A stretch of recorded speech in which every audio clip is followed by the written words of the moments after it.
എല്ലാവർക്കും സ്വാഗതം. ഇന്ന് നമ്മൾ നാളെ രാവിലെ അപ്പം ഉണ്ടാക്കാൻ വേണ്ടിയിട്ടുള്ള മാവ് തയ്യാറാക്കുവാണേ. അപ്പോൾ ഇതിന് നമ്മൾ 2 ഗ്ലാസ് പച്ചരിയാണ് എടുത്തിരിക്കുന്നത്. നല്ല പച്ചരി എടുക്കണം കേട്ടോ ഇതിന്. അപ്പോൾ ഈ ഗ്ലാസ്സിന് 2 ഗ്ലാസ് പച്ചരിയാണ് നമ്മൾ എടുത്തിരിക്കുന്നത്.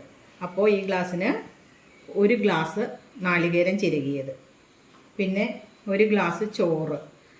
ഇതിൽ നിന്ന് തന്നെ കുറച്ചെടുത്തിട്ട് കപ്പി കാച്ചിട്ട് വേണമെങ്കിലും നമുക്ക് ഒഴിക്കാം.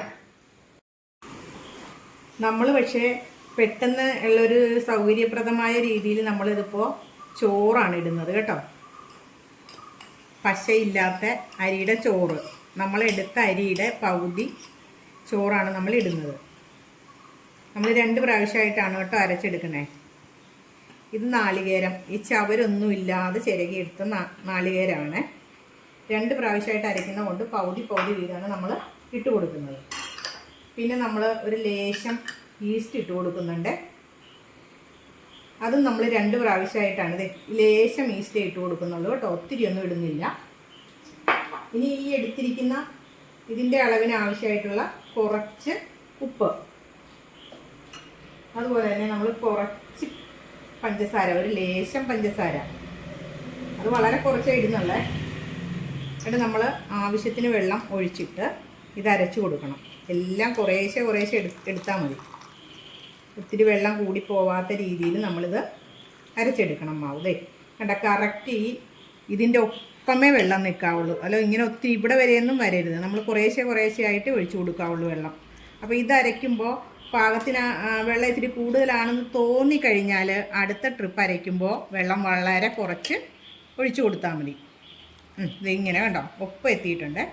ഇതുപോലെ നമുക്കിത് അരച്ചെടുക്കാം. അപ്പോൾ നമ്മൾ മാവ് അരച്ചിട്ടുണ്ട്. ഇതിൻ്റെ വെള്ളം നോക്കിയിട്ട് വേണം അടുത്തതിൽ വെള്ളം കൂടുതൽ ഒഴിക്കണോ കുറച്ചൊഴിക്കണോ എന്നൊക്കെ നമുക്ക് തീരുമാനിക്കാം. അടുത്തതിൽ ഒരു ലേശം കുറച്ചൊഴിച്ചാൽ മതി കേട്ടോ. അതിനാണ് നമ്മൾ കറക്റ്റ് 2ആയിട്ട് അരച്ചാലേ നമുക്കത് കറക്റ്റായിട്ട് എടുക്കാൻ പറ്റുള്ളൂ. ഒന്നായിട്ട് അരച്ച് കഴിഞ്ഞാൽ വെള്ളം കൂടുതലാണെങ്കിൽ പിന്നെ നമുക്കൊന്നും ചെയ്യാൻ പറ്റില്ലല്ലോ. ഇനി അടുത്ത ട്രിപ്പും കൂടെ നമുക്ക് ഇതുപോലെ തന്നെ ഇട്ട് കൊടുക്കാം. അപ്പോൾ ഇത് നമ്മൾ 2ാമത്തെ ട്രിപ്പ് അരയ്ക്കുവാണ്. അപ്പോൾ നമുക്ക് വെള്ളം കുറച്ച് ഒഴിച്ചാൽ മതി. അത് കുറച്ച് കൂടുതലുള്ളത് കൊണ്ട് അടുത്തതിന് നമുക്ക് കുറച്ചൊഴിച്ചാൽ മതി. ഇത് നമുക്ക് അരച്ചെടുക്കാം. ഇപ്പോൾ നമ്മൾ 2ാമത്തെ ട്രിപ്പും കൂടെ അരച്ചെടുത്തിട്ടുണ്ട്. അത് ഇത്രയും തിക്കായിട്ടാണ് കേട്ടോ അരച്ചെടുത്തിരിക്കുന്നത്. കണ്ടോ, ഇതേപോലെ നമ്മൾ അരച്ച് ചേർക്കണം. ഒന്നിച്ച് അരച്ച് കഴിഞ്ഞാൽ ചിലപ്പോൾ പല പ്രശ്നങ്ങളും സംഭവിക്കും. അപ്പോൾ അതുകൊണ്ട് നമ്മൾ ഇങ്ങനെ വേണം ഇത് അരച്ചെടുക്കാൻ. 2 ട്രിപ്പായിട്ട് അരച്ചെടുക്കണം. തിക്കായിട്ടാണ് ഇത് അരച്ചിരിക്കുന്നത് കണ്ടോ.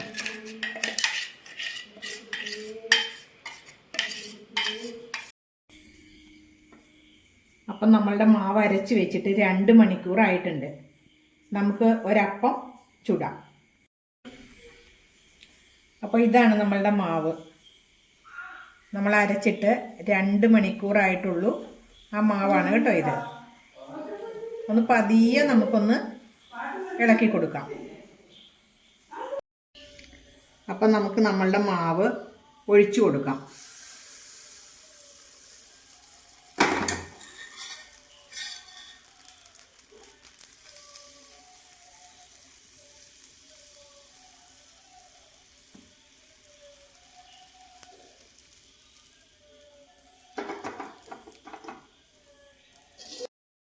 അടച്ചു വയ്ക്കാം നമുക്ക്.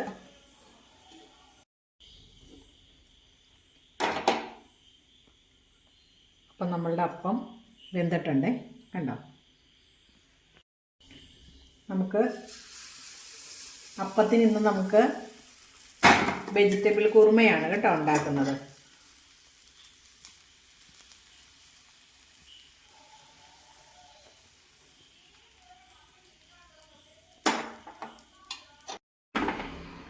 അപ്പോൾ നമുക്ക് അടുത്ത അപ്പത്തിനുള്ള മാവ് ഒഴിച്ചു കൊടുക്കാം. സാവധാനം ചുറ്റിച്ചു കൊടുത്താൽ മതി കേട്ടോ, ധൃതിയൊന്നും കൂട്ടണ്ട. അപ്പം നല്ല കറക്റ്റ് ഷേപ്പിൽ വന്നോളൂ. നടുക്ക് കുറച്ച് പൊന്തിയിരിക്കുന്നതാണ് ഞങ്ങൾക്ക് ഇഷ്ടം. അതുകൊണ്ടാണ് നന്നായിട്ട് പരത്തി കൊടുക്കുന്നത്. ഒത്തിരി കട്ടിയുള്ളത് ഇഷ്ടമില്ല നടുക്ക്. അപ്പം നമുക്ക് ഈ അപ്പം എടുത്തിടാം.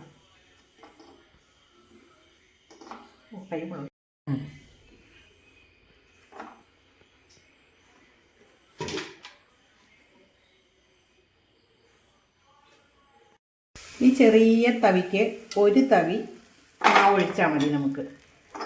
എന്നിട്ട് സാവധാനം കറക്കി കൊടുക്കാം.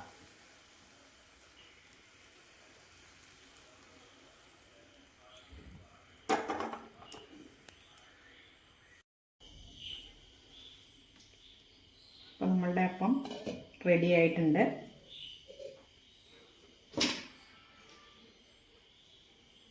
സൂപ്പർ അപ്പാണ് കേട്ടോ ഇത്.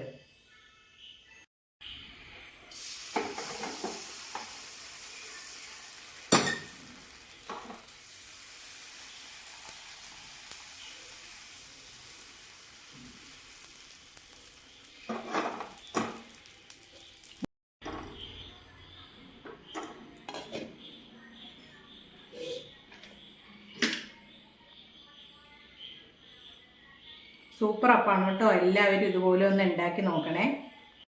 അളവ് കറക്റ്റ് ആയിരിക്കണം. 2 ഗ്ലാസ് അരിക്ക് 1 ഗ്ലാസ് നാളികേരം, 1 ഗ്ലാസ് ചോറ്, ഒരു ചെറിയ സ്പൂണിന് 1 സ്പൂൺ ഈസ്റ്റ്, 1 നുള്ളു പഞ്ചസാര, പാകത്തിനുപ്പ്. അതാണ് ഇതിൻ്റെ കറക്റ്റ് അളവ്.